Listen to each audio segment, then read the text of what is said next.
No, I don't need to stop because I never started. In fact, I'm offended that you even asked the question because it says you don't know my character very well or anything about me. How dare you even ask that question? Now, if that was your answer, and I as an editor didn't like you, all I have to do is take a question off screen that maybe wasn't even related to the conversation and add it in front of the very beginning of your answer, no. And when you pause for emphasis, I cut away to something else. And so whatever the random question is that I want to ask and have your emphatic no as an answer, I'm good to go. And it's your words. They came out of your mouth. They match the video. They match the audio. They look and sound exactly like you, even if it was editing magic that allowed you to answer no to whatever question I decided to put in front of it. Leaders, are you watching the words that you use and the company you use them in to make sure that your words don't betray you? Welcome to Leading Leaders Podcast. 5-minute videos, 5 days a week. I'm J Loren Norris with Leading Leaders Podcast. Of course, the classic trap question, just as an example, trap question, because there are millions for someone who's good with rhetoric. But the typical trap question would be something like, have you stopped cheating on your spouse? Well, no, I never started. You don't even need to ask me that question. That impugns my character. How dare you even think you need to ask that question? You see how the answer sounds exactly the same? But if I edit that, it sounds like, so have you stopped cheating on your spouse? No. Well, does your spouse know that you're unfaithful? Hang on. What part of no, how dare you even ask that question, did you miss? Well, all of it. Because editing allows me to make you say what I want you to say. Not what you said, not what's true, just what I want you to say. And if I can get you to answer questions that seem random and off the wall, and then utilize the answer to an off the wall question. So, do you like Brussels sprouts covered in chocolate? No, that's nasty. Oh. Well, how do you feel about late-term abortions? No, that's nasty. How do you feel about providing women the right to vote? Oh, that's nasty. Right? See how easy that is?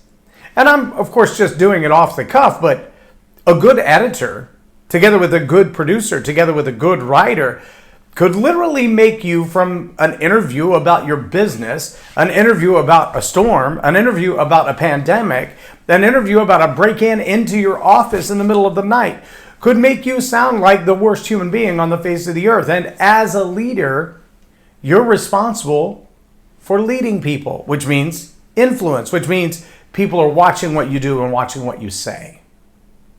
So my challenge to you as a leader is to watch what you do and watch what you say. I see these promotions all over various forms of social media that say, get yourself known on television. And I can tell you, I won't say it here, but send me a private message if you'd like to. I'll make an introduction for you for an individual who, when new to the speaking world, had an opportunity to tell their story, their own personal story, on a nationally televised program. And after they did that, I had an opportunity to chat with that individual who said, I wish I'd never done it. Not that the press didn't help me get business and get exposure and grow my speaking platform, but the light that they put me in the edit.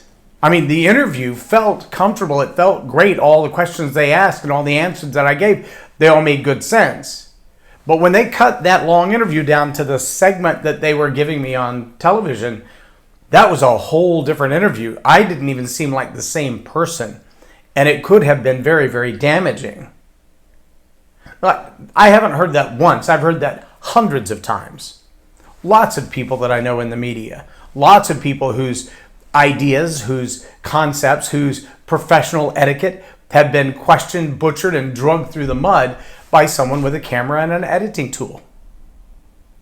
So my challenge to you as leaders is to make sure that you guard your words, but also guard who you use them with. There may be a time that you get a chance for an interview, whether it's a podcast or major media.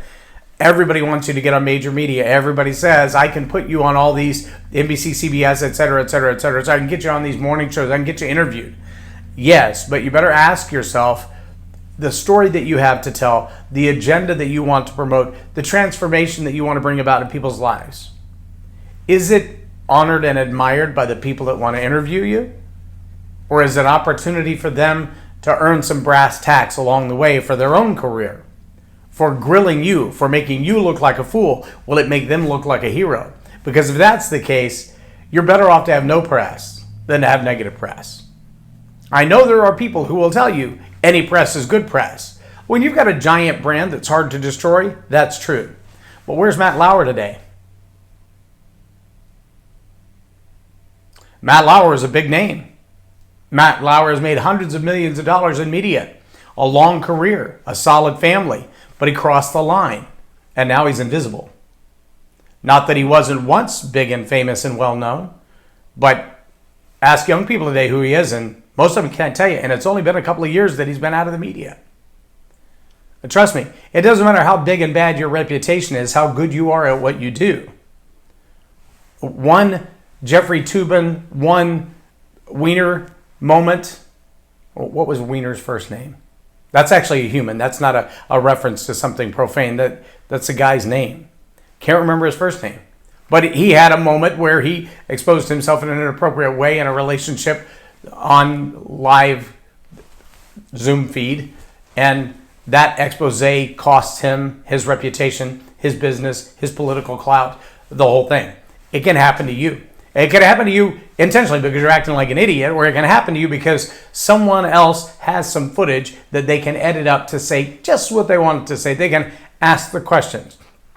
And if you're curious about that, there was a spoof video done, I believe it was by Ali, and Ali did a video of Alexandria Ocasio-Cortez regarding her thoughts on socialism versus capitalism.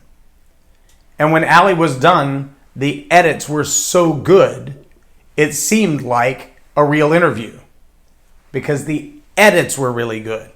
Now, you had to listen close to realize that all of her questions were satirical, but the answers that were provided straight from AOC's mouth were very revealing. If the question was an accurate question and that answer actually went with that question. But do you see where I'm going with this? As leaders, you're responsible for the words that come out of your mouth, but not just what you say, who you say it in front of, and how it can be used against you later. So guard your words, guard your audiences, be intentional about what you say, and be intentional about who you say it to. I'm J Loren Norris with Leading Leaders Podcast for Tell It Like It Is TV. Have a blessed day. Subscribe now for our extensive video library of leadership lessons promoting faith, family, and freedom.